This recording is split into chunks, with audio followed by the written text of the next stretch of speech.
So right then and there, I'm like, okay, that's the name of the production company. But then I'm like, oh, we could have merch, we could have all types of gear. And I'm like, wow, let me just turn it into a clothing company. So it started as a clothing line first. And then as time went by, I started to do more research and start learning. And I wanted to be more of, let's say, what's the word? Timeless.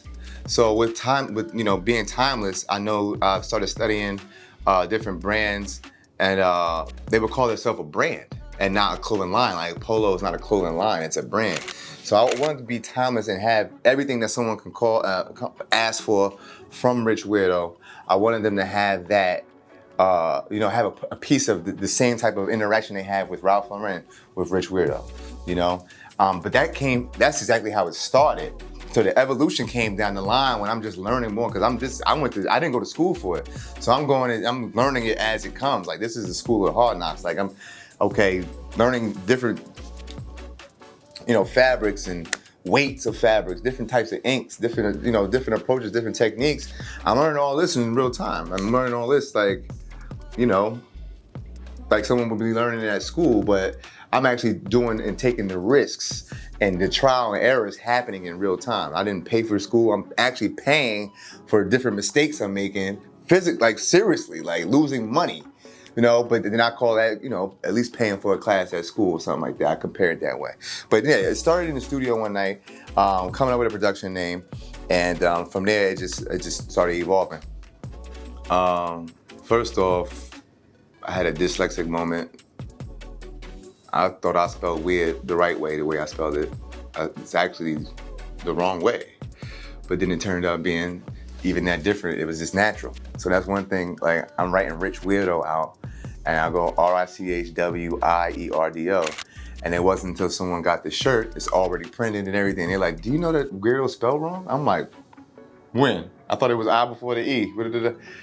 No, it's Eirdo. I'm like, well, yeah, I knew that. Like, played it off, but that was just one, you know what I'm saying? Like, how do I get this on a shirt? Doing that research, what manufacturers do I need to, talk to? So I ran into this one guy, his name is Ashley, he goes to my church, and he was making the fashion then, he make dresses and stuff like that. And then there was this other guy, James, he actually had a clothing line out, and he was getting his shirts printed.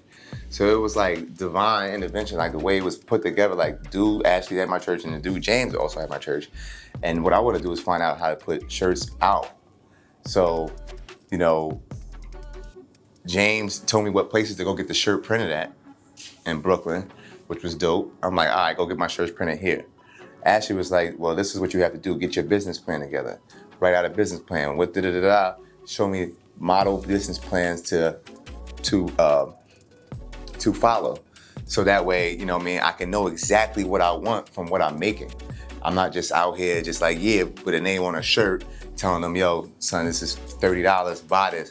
There's a full background. There's an objective. There's a vision now. You know what I'm saying?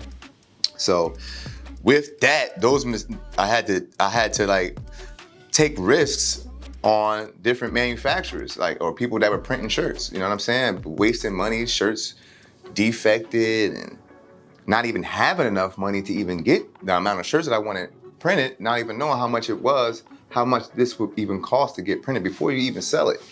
You know what I'm saying? What am I gonna sell it for? I done spent all this money to make this t-shirt. How much to sell the t-shirt for? I'm just gonna get my money back. It's like, what if it don't come back?